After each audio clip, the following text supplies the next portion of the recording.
Your sweet, sweet lips, your perfect nose, your rosy cheeks, your 10 little toes, your precious little pee-pee, your wondrous size, your tender bottom, your pink chubby thighs. We've waited so long for you to come. I'm your dad, And I am your mom, and we can see it's perfectly true. You're perfectly, perfectly you. Welcome to BEPE Presents. Birth and Early Parenting Educators is an alliance of professionals interested in and focused on the first period of human development from conception to birth and breastfeeding.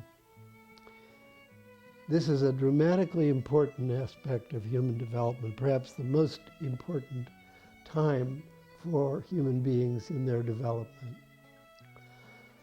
And this is because we've learned recently that the baby in the womb is extraordinarily sensitive and vulnerable and open and communicative as we were never able to know before. And we want to get the message of these new discoveries out to parents so they can benefit from them as soon as possible. This program you're about to see is one in a series of programs that we've prepared for you, which we hope will be very fascinating and illuminates this period of human development. You're perfectly, perfectly you.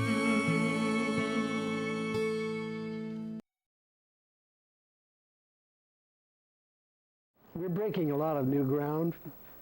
We have some big ideas that we want to share with our local community.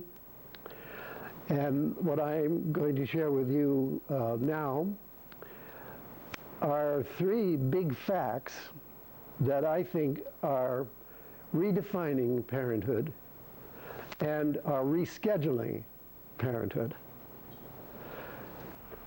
The first big fact that I want to share with you is that the period of our gestation is not slow and gradual at all. It moves at jet speed. You just can't imagine the intensity of change and growth and development and cooperation and integration that's going on in embryology as it's known scientifically. These are all the specific steps of our construction from the very first cell division. We know all about that now. It's incredibly fast. For example, if you look at the heart alone, the heart develops within 30 days of conception. Actually, it starts pulsing on day 21 after conception. Who would ever think that the heart could be constructed and start working in 21 days? I mean, women usually don't know they're pregnant at this point. At 21 days, it begins to pulse, and it establishes a kind of ebb, flow, push, pull kind of circulation. But in only 1 week, more than that, it establishes true circulation. And it will continue perhaps for 100 years, this heart. It doesn't even have valves or compartments yet, but it's doing its job. The heart is working by the end of the 4th week of gestation. What we're just learning about the heart is that it has its own memory, and it's part of the nervous system. This is an incredible, giant step forward in understanding the nature of the human heart. And the kind of intelligence that it seems to to channel, or try to channel to the brain, which develops a lot later than the heart, is more like wisdom. And each of us experiences that wisdom, but in a subtle way, and we may not clearly understand that there's a difference in what comes from the heart and what comes from the head. The brain, and just about everything else, is developing all at once. Not one thing at a time, not from simple to complicated. It's just a tremendous outburst of activity and growth everywhere at once. So the heart is not only growing in that first month, everything else is growing too, including the brain. But the brain will not be finished until long after birth. That has been a great source of confusion in how we think about babies. Scientifically, we've thought that the baby couldn't have enough intelligence because the brain was not working until after birth. So forget about birth trauma, forget about babies feeling any pain, forget about all kinds of accidents and traumas in the womb, forget about communication between mothers and babies in the womb, mothers and fathers and babies in the womb, because there's no basis for it. Just put all that aside. But what we actually know now is that a baby is not at all what we thought it was. Most of what we thought we knew about babies is now obsolete. Over the last 25 years of discoveries, we were just very simple-minded about babies. They have their own complexity. And as far as I can tell, part of their complexity is kind of psychic. They have a source of wisdom and intelligence that comes from somewhere. Maybe it's the heart, but it comes from somewhere because they always seem to be aware. It's like babies don't wait for some future time to become sensitive to what's going on around them. They know, for example, and apparently they've always known whether they're loved or not. How do they know? They don't have their brains yet. And that always prevented us from understanding how babies could be babies, in the sense that we want them to be babies.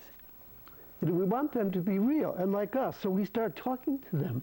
Mothers do that, whether it's scientifically grounded or not. They just feel a little embarrassed about talking to the baby, but that's changing, isn't it? 10 or 15 years ago, mothers were kind of shy and embarrassed to talk to babies in the womb. But they went ahead and did it anyway. If they talked to doctors or psychologists, they would have been told, well, there's no point in doing it because the baby has no brains and wouldn't understand you at all. But actually, science was wrong. Mothers were right. It is possible to communicate with babies in the womb because they have some kind of special knowing. Don't be confused about the brain. It won't serve as your biocomputer for many months. But there's more than the brain. This is part of the new encyclopedia of knowledge about the nature of babies. So my first point is this big fact that from the moment of conception on to the birth, which is actually about 266 days. Forget the 40 weeks thing. Doctors usually tack on 2 weeks to their estimate of the age of the baby because they can't know the time of fertility or fertilization. And they settle for that kind of loose designation about how old is the baby. But I want you to know that in reality, if you could start with the moment of conception, you can count the days now. Embryology allows us to count the days when certain things are going to be happening. Like I told you about the heart. Now, if you were a parent, wouldn't you want to know that you have conceived? Now, some women do know that without asking anybody or without making any tests. They just know. So they can pace themselves. And then when they know that at 21 days the heart will already be working, then they're beginning to get a grasp on when parenting begins. What is the usual idea about when parenting begins? Probably sometime after birth, when you have a real baby. It's really breathing, it has eyes, it can see you. We used to think that the baby had no senses. It was deaf, dumb, and blind, even at birth, and couldn't even feel pain if it was suffering. It wouldn't know what suffering was. So wouldn't a parent like to know that there's some kind of awareness present from the beginning? Number one, because the period of gestation is so fast, you will miss it if you don't realize that you're already a parent. You'll turn up 9 months late if you think that your job starts after birth. All the facts now tell us that conception is such a crucial, critical time that if you don't get ready for that, you're already flunking on the job, so to speak. You didn't start when you were first needed.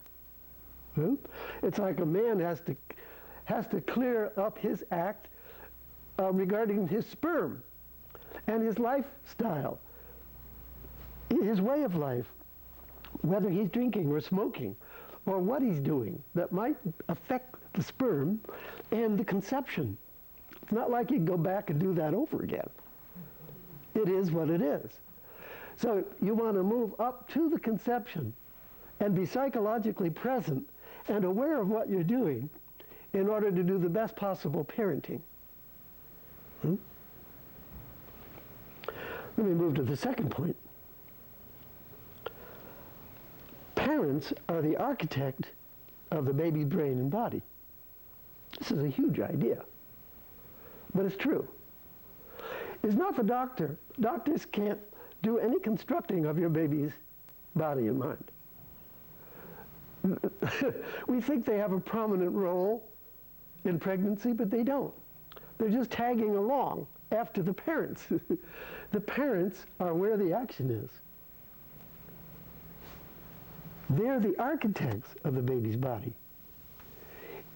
From the moment of conception, there's a grand architecture, but it needs to be nourished by parents. They have to do their part.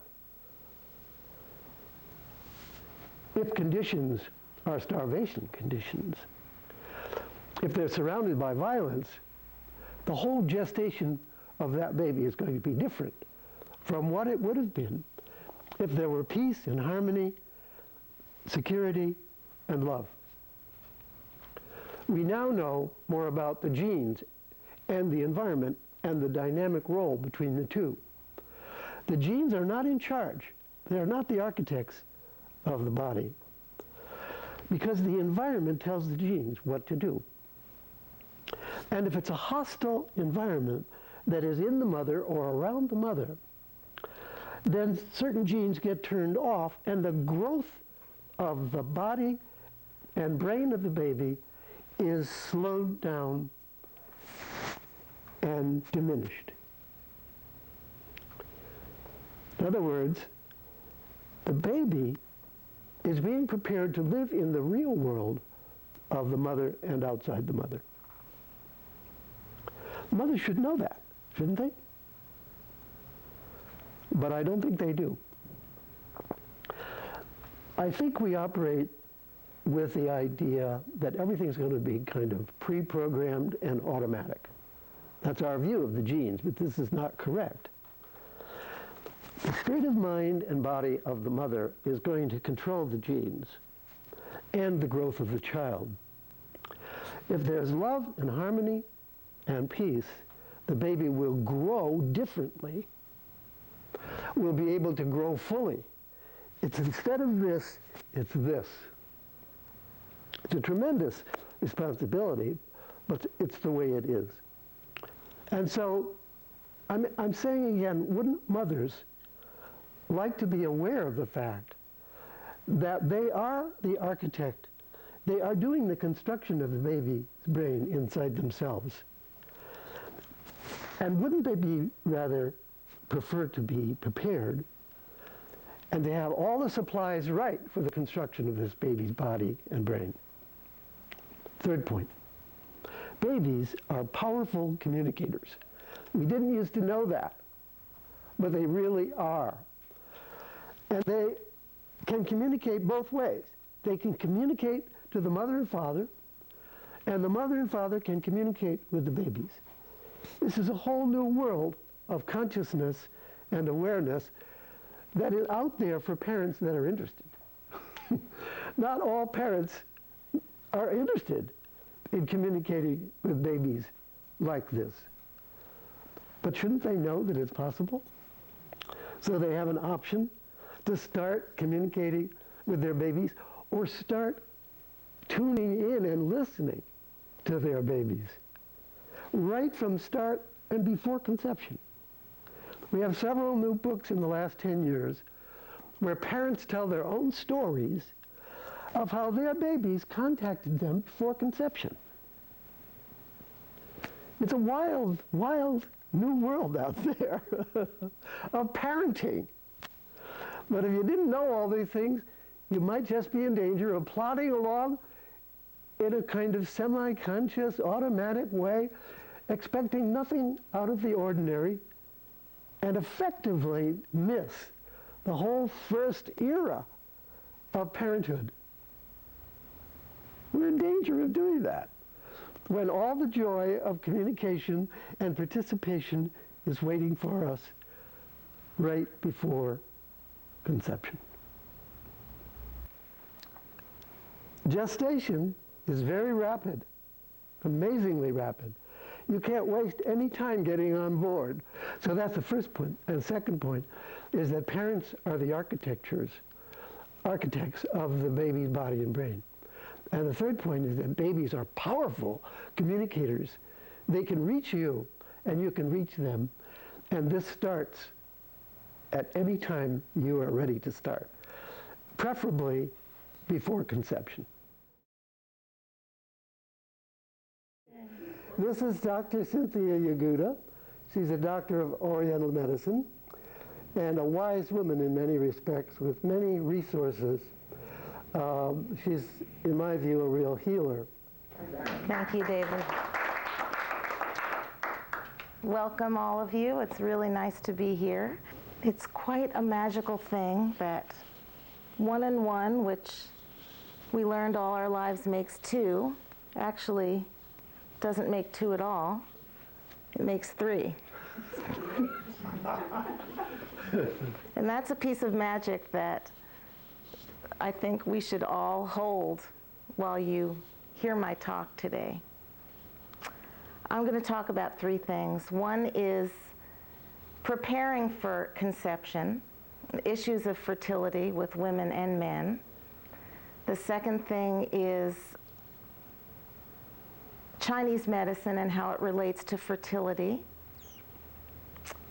And the third thing is I'll take questions and answers at the end. And Don, I'd appreciate a little time frame with you. Preparing for conception is, in my mind, the first order of business is making your life sacred, because this is really a sacred thing that we're talking about today. Conception, pregnancy, looking at the child in the womb as David was describing, seeing this miracle and the accelerated development and meditating on where this whole thing comes from, I think you can start to get an idea of this great, wonderful planet and the whole soul that we're all a part of and connected to. So when I see a woman in my office and she wants to conceive, the first thing that I ask her is, are you with it? Are you ready to do this? Are you really coming to your life in a sacred way with your partner? And oftentimes I'll get answers like, yes, but my life is so busy, or I think that maybe I'm too old, or I couldn't do it now, but in 6 months I'd like to do it because I'm going to have 2 months off of work. And I think we all know that life doesn't work that way. It just doesn't work that way. So the first thing that I have a couple do is to create a sacred altar in their home, in a special place where they put a lovely cloth down on a table, light a candle, and have pictures of themselves as children and some beautiful place where they've been and they have good memories of, and actually starting to bring in this idea of we are ready. We're ready, we're available to call in the soul of the child into this family. And to also begin a dialogue of issues of childhood, things that maybe they're bringing to the table now that occurred in their past, to begin a loving dialogue with each other, or perhaps with a professional if that seems appropriate, to start to kind of move through some of these big stumbling blocks. I have a quote here from a wonderful book which I could recommend to everyone looking at fertility issues. It's called Conscious Conception by Janine Parvati Baker. And I just wanted to read you a little bit in here. Here are some of the concerns that many parents-to-be have before they do conceive. Janine says, a concern, I don't know if I can handle the responsibility. It's too great. And here's a door opener. I allow myself to realize the true meaning of assuming responsibility for another. And here's the affirmation. I'm provided with the ability to respond to all situations through the infinite energy and intelligence that I possess. Here's another concern. I'm worried about becoming pregnant. I'm scared. A door opener. I now allow myself to see clearly whether or not it is right for me to become pregnant now. An affirmation. The perfect course of action now presents itself to me. So there are a lot of ways to work with your mind and your psyche around fertility. I'll share a story with you from a patient that I saw recently. She was referred to me by her midwife. She was ready to give birth, but it was a breech. The baby hadn't yet turned. So I gave her an acupuncture treatment, which we do have treatments for breech that are very successful. I gave her a treatment. I had the needles in her. The treatment room was quiet and calm. And I said to her, put your hands on your belly, close your eyes, and talk to your baby. But before you talk to your baby, I want you to listen to your baby. She closed her eyes and she went, wow. My baby's telling me, I'm afraid to come out. You are so busy with my little sister. I don't think you have any time for me. And then I said to the dad, close your eyes and listen to your baby. And the baby told the dad, I don't know that you love me. I haven't received that from you, and I'm afraid to come. So the dad said, I love you. I've been very busy. I know I've been concerned with a lot of other worldly things, but I love you and I want you to come. Well, that night, the baby turned and was born successfully in a home birth shortly after. So there is a conscious awareness in the woman in the baby.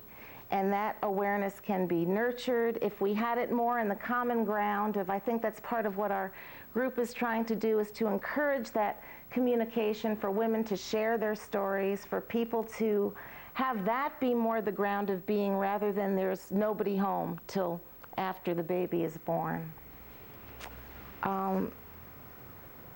The second thing I want to talk about is Chinese medicine and infertility. And whoa.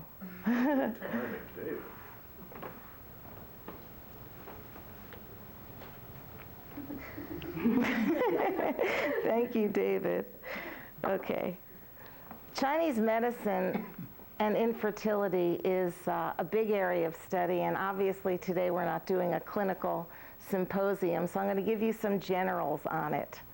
The way that Chinese medicine operates is by evaluating each person individually as they present to the acupuncturist. So I could see 20 different women with fertility issues, and they would have 20 different diagnoses. And what Chinese medicine does is it views the person as a whole and treats this disharmony that's found from a clinical diagnosis. Is the person hot? Are they cold? Is there excess heat in the liver channel? The liver channel runs through the reproductive system. There's all kinds of ways of evaluating a person's imbalances and treating them. And likewise for the father-to-be. There's a way to evaluate the dads, the future fathers, and to see whether or not their bodies are imbalanced, because it is a combination of the two energies that makes for a healthy conception. One of the things that I've seen often in my practice is an actual coldness in the womb area in a lot of women that come. And I thought about why is this, that's a very common diagnosis for me, is a coldness in the lower burner in the womb. And I think that as a culture, we've been taught to be kind of from the neck up. We've become a culture of intellectuals. We're generally very overstimulated. We're not quieting ourselves. We're not sinking down. And this is down. The womb is low. It's down. It's in. So I think because we're so oriented towards external stimulation, we haven't really nurtured our wombs as a culture. So one of the main things that acupuncturists do with these patients is they have them go on to a warm food diet where their food is all cooked and essentially broken down somewhat before it's ingested. Another thing is that we do moxibustion treatments, which is a herb called Artemisia that's rolled into a cigar and burned over certain acupuncture points. Warming herbs are used. Dong Quai is a very common herb that's used with infertility, or I don't like actually the word infertility. I like fertility issues better. Dong Quai is a wonderful herb for warming, nurturing the blood, strengthening the inside of the uterus. But the whole idea is to make it hospitable and happy and harmonious and a wonderful place for conception to occur. So that happens on so many different levels. It happens on the emotional level, the spiritual level, by bringing sacredness into your life so that you are honoring the arrival of this being into your life. Another way might be just to open to the possibility of your purpose being something greater than not greater, but other than having this child, that you hold a picture of how you want your life to go, but oftentimes there's another purpose for your life than what you want.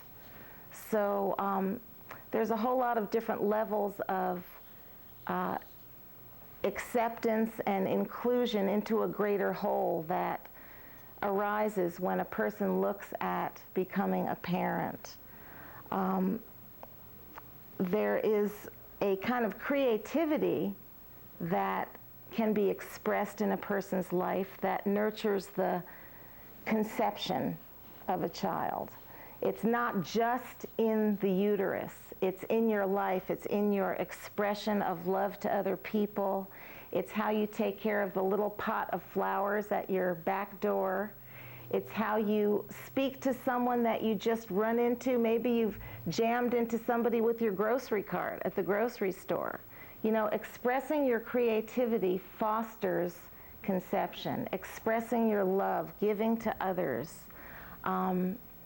Acknowledging your own limitations and your own emotions, just being harmonious with yourself and in your world and in your community creates a more fertile ground for conception to occur.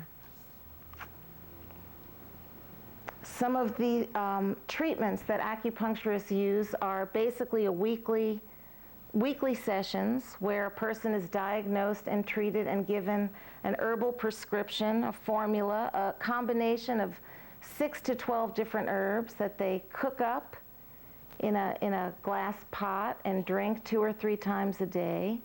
A lot of people notice that they start to feel different when they're undergoing treatment. They feel maybe less irritable or a little bit more energetic, more at peace. There's a kind of calmness, and that, I think, in combination with bringing the sacred into their life, creates a fuller picture for them to bring a child into. And as David was saying, there's so much that we are discovering about these little beings that we took to be so unconscious for so many years. And these beings are, in my belief system, they are out there. I was actually sitting with a dear friend of mine at a concert when she was trying to conceive, and I saw, it wasn't a visual seeing, but above her shoulder there was 2 little fairies, a little boy fairy and a little girl fairy. And the little boy fairy nudged the little girl fairy out of the way and said, "I'm coming first." And sure enough, a year later she had a little boy, and a couple years after that she had the little girl. So I know that, you know, I'm not wacky. I know that the spirits, they are out there and they do communicate. So I think we need to encourage each other to open up to the greater picture and just to be aware that this whole life that we're living is a miracle, and that creation and conception is certainly a big part of that. I'm pleased to introduce this lady, Dr. Susan Rice. She's probably the best expert in the field of toxicology and nutrition that we could find within 1,000 miles. And she's one of the few people who have this kind of knowledge applied to the advantage of parents preparing for conception. Thank you very much, David. I really appreciate being included in this group. It's a topic that's very dear to my own heart. I did research in the area of reproduction and teratology, or birth defects, during my total time at Stanford University. So it was on mice and rats, mind you, but I was familiar certainly with all of the issues that come to humans. I was in the Department of Anesthesia, and of course the anesthesiologists would administer a number of drugs and certainly anesthetic agents to women who were trying to conceive and women who were pregnant at the time. So it was very much a concern for us, and that's where my research started. By being aware prior to even trying to conceive, you are setting yourself up for the best possible outcome for your pregnancy. The traditional early visit to your primary care physician or to the OB/GYN is generally like a month too late. The 17 days to about 56 days right after conception are actually very crucial especially when we talk about the period where you can induce malformations. Congenital malformations just means malformations that are observed at birth, and generally we call them birth defects. They're called a number of different things. But this period is crucial that you be aware of what you're doing, and you can prevent a lot of problems for both the child-to-be and for you and your family. I'm going to be talking briefly about age, health status, fitness and disease, nutritional status, including diet, nutritional supplements, a little bit about herbal supplements, and then sources of non-food exposures to chemicals, and then food and consumption exposures to drugs and such. First of all, everyone seems to know that maternal age is a big factor in congenital malformations. We know that about age 35 on, we have a higher incidence of congenital malformations. There is a higher incidence of infertility or fertility issues, if you will. And this just happens to get worse and worse as a woman gets older. The thing that most people do not realize is that there is the paternal factor here. The male partner will contribute to congenital malformations, will contribute to the health or the illness of the child. Age is especially a factor for men who are age 60 and older. It can be earlier, but we now have the scientific evidence to say that 60 and over, just like 35 and over for the women, 60 and over for the men can be a problem with an increased rate of congenital malformations. Every woman, before she starts to even think about conception, should have some sort of meeting with a primary health provider. Now, it could be someone such as Cynthia, it could be an MD, it could be an OB/GYN, but you need to hook in with someone and have your background reviewed. What is your family history? What's your physical state at this point? Are you in good health? Do you have good nutrition, et cetera, et cetera? It is also helpful before one attempts to conceive that you have an idea if you have any long-standing infections that might put the baby-to-be at risk. These are things in general that only the MDs deal with, some DOs, but it needs to be thought about. Do you have a long-standing hepatitis or herpes infection?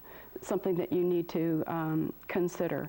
And then, of course, we always think about HIV for women who've been sexually active. About 30% of women carrying HIV will not even know that they have the HIV, and about 30% can transmit to the baby. So this is something that we can, in knowing about in advance, we can help prevent problems from HIV, but you have to know in order to do anything about it.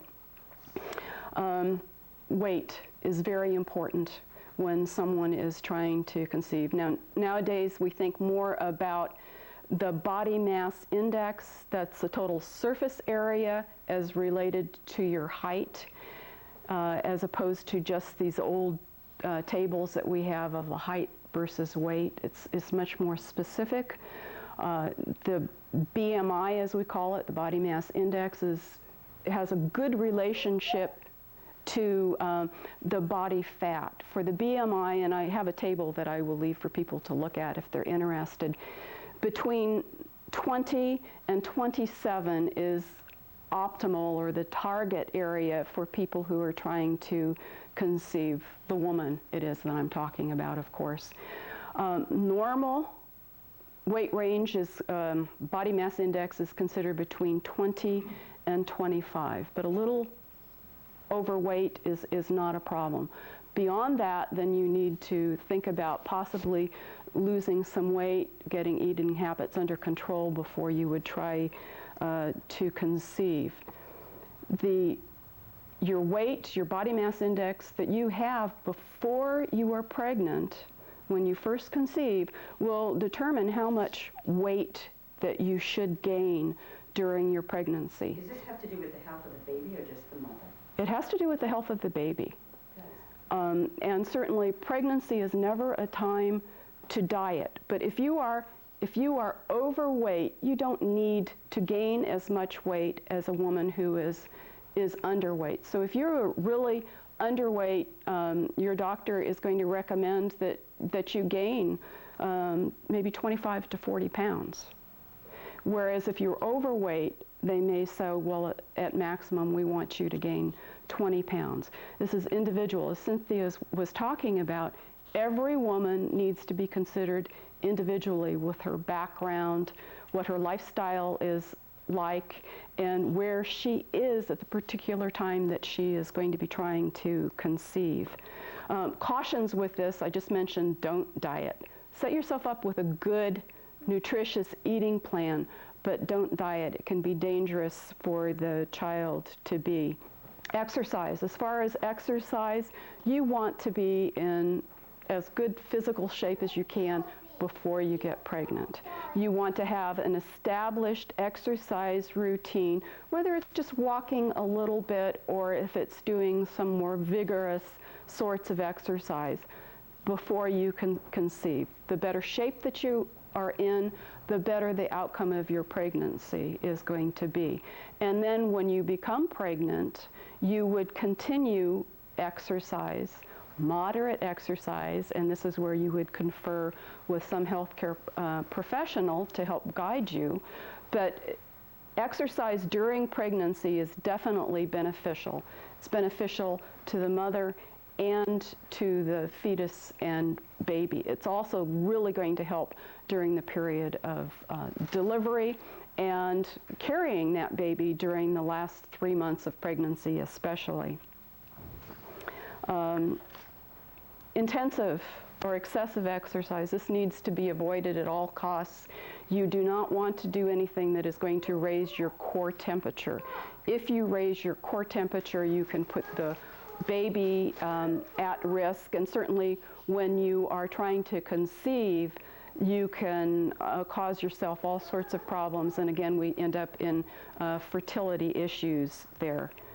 Hot baths, saunas, and hot tubs should be avoided during the period that you're trying to conceive, and certainly all during pregnancy. You do not want to increase your core temperature.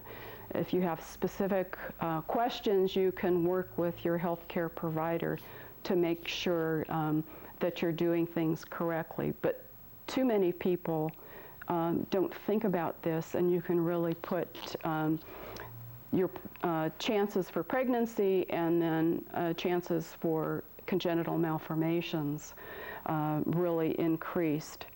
As far as nutrition, people need to have a very nutritious diet in the pre-pregnancy period, before conception, because this is where you're going to be setting yourself up with the habits that you will need to carry yourself through pregnancy and to make sure that the fetus and the baby later on will be receive all the nutrition that they need. We need basically 3 things in our nutrition. We need carbohydrates, we need protein, and we need fats. One of the things people don't realize, a lot of women, we definitely need fats in our diet. And of course, I'm not excluding fiber and those sorts of things, but they're the 3 main components. And when I'm talking about fats, I'm not talking about Taco Bell or McDonald's sorts of fats. I'm talking about the unsaturated fats, especially the omega-3s. Folic acid, David mentioned folic acid earlier. This is one of the most important nutrients for a woman to have during the pre-pregnancy period. Why do we say that? because we don't know often when one is pregnant. There's this period where the spinal cord is developing and the brain, where it is very vulnerable to problems. Spina bifida is one of the problems that develops. This is where you have the open spinal column, and it can go all the way up and into the brain also, depending on the severity. But this is prevented in most part by having sufficient folic acid on board. The minimum recommendation now is for 400 micrograms of folic acid in the pregnancy period. And this is generally attained via supplementation. People can get sufficient folic acid in their diet if they eat well. The majority of Americans, and I would say 99.9%, do not eat properly.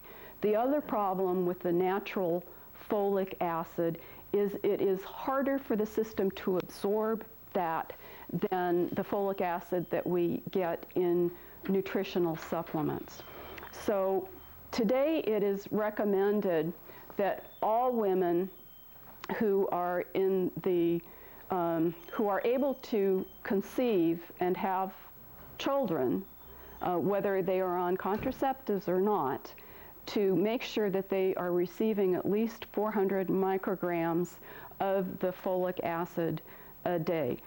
Many physicians and other healthcare providers will recommend, if you are trying to get pregnant, that you should be taking a minimum of 600 micrograms a day.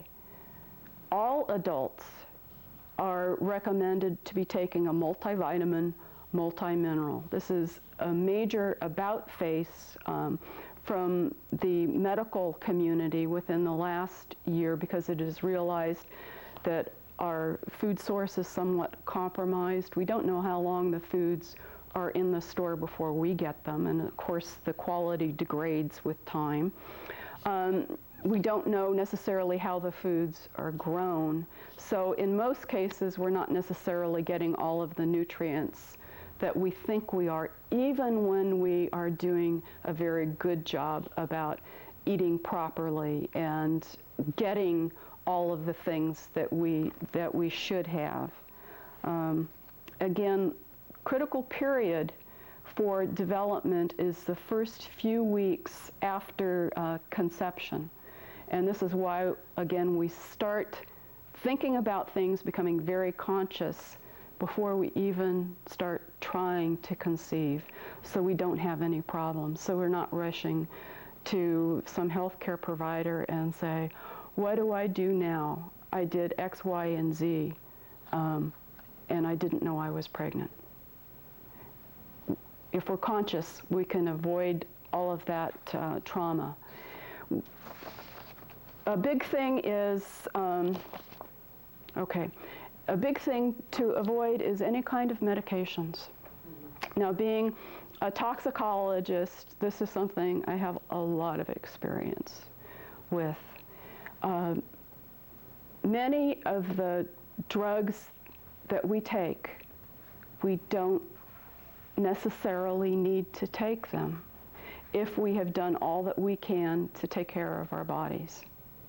So if there is a woman who is interested in conceiving, she should be working with her primary health care provider or a specialist if needed to try to get off all medications that they possibly can. Many things can be controlled by diet, by being more cautious and conscious, and by paying attention to what you're doing, increasing exercise, losing weight. I can go on and on and on. But the drugs need to be eliminated as much as possible. Now, there are some cases where that's not going to be possible depending on the particular medical conditions. Certainly don't take yourself off of any medications that have been prescribed without getting the proper counseling. But work with your physician or other healthcare provider to do so wherever you can.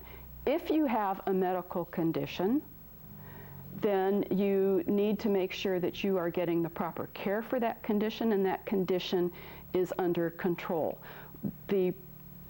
One of the big sources of congenital malformations in the United States is women who have diabetes and who do not have the diabetes under control at the time of conception. Diabetes can be controlled. Insulin in and of itself, if you need it, need not be a problem, but you need to have your blood sugars controlled. Wildly changing blood sugar levels are very dangerous both for the mother and for the fetus. As far as other things to avoid, you want to get caffeine out of your life as much as possible. Do it in the pre-pregnancy period so you don't have to worry about going cold turkey once you do find out that you're pregnant. Now, again, probably just a little bit of caffeine isn't going to cause any harm. But again, caffeine is truly a drug. Get it out of your life. Alcohol is one that you should also get out of your life. Alcohol certainly is linked to a lot of malformations. We've all heard about fetal alcohol syndrome. It's a very serious thing, and it is best to get that under control before you start conceiving. And you know, if you're drinking more than one drink of something, a beer, a glass of wine, whatever, a night, then you need to really look at what you're doing. It is not good for you, probably in the long run, and it certainly would not be good for a fetus. How much time do I have? 3 or 4 minutes. Oh, okay, good. I'm doing better than I thought I was. The male partner here also has a responsibility as far as alcohol consumption, caffeine consumption if it's in excess, and certainly with the use of tobacco products, especially cigarette smoking. Alcohol consumption, especially cigarette consumption, by the male and by the mother are associated with all sorts of problems for the child. I've been talking mostly about congenital malformations, birth defects, but we also have to think about how well does the fetus grow in the womb. Is it growing appropriately? Is it going to be able to grow properly and grow to its full size in the womb? Or is it going to have its growth somewhat stunted because of some of the things that we're doing? Improper nutrition, by smoking, especially for women during pregnancy. It is a terrible thing that one does to a child if you smoke during pregnancy. It's a bad thing for the male to be doing and the female during the time of conception. This is linked to low birth weight, and certainly with the woman when she's smoking, when she is pregnant, is linked to low birth weight, but also to retarded intrauterine growth rate, which means that the child may be carried full term, but it's not the right size. And if we can see these things physically, then what's happening to the brain that's developing? What's happening to the nervous system? What's happening to the organ systems that are developing this whole time? As David was saying, it's not just one thing happening and then another thing and then another thing. This is all an ongoing process, and certainly with brain development, it goes on long after the child is born. Another thing to think about is some of the foods that we raw seafood, soft cheeses, brie and camembert, pâté, raw or undercooked meat or poultry. These can all contain bacteria, which can be very damaging to a fetus.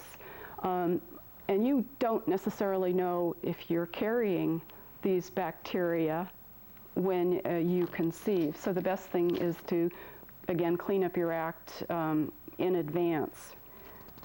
And vegetarians, usually there's no problem if you are a vegetarian who is willing to take some egg or maybe a little bit of fish or something. But if you are a vegan or a lacto-vegetarian, you definitely need help with your diet. You would need to be on supplementation because you will not have sufficient nutrients to properly carry the pregnancy.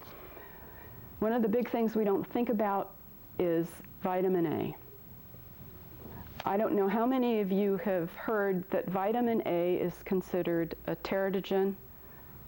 It's something that causes birth defects.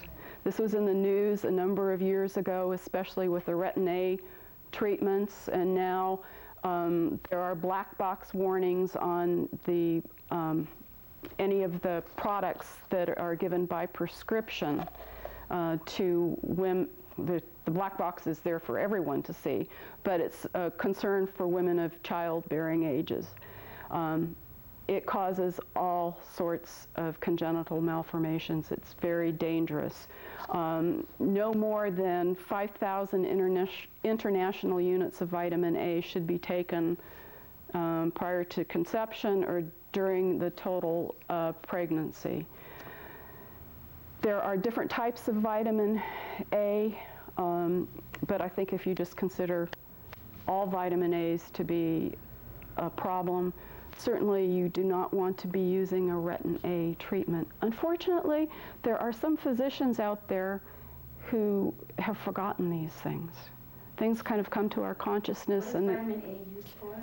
As retin-A for acne. It's used for treatment of dermatologic problems. And it's mostly for younger people, but especially a lot of women have acne as they get older. Certainly women can have acne problems when they start pregnancy. Certainly as hormonal things change. So you don't want to go there. Again, everything needs to be thought about early on. Have a preconception consultation with some sort of healthcare provider to make sure that you have all your bases covered.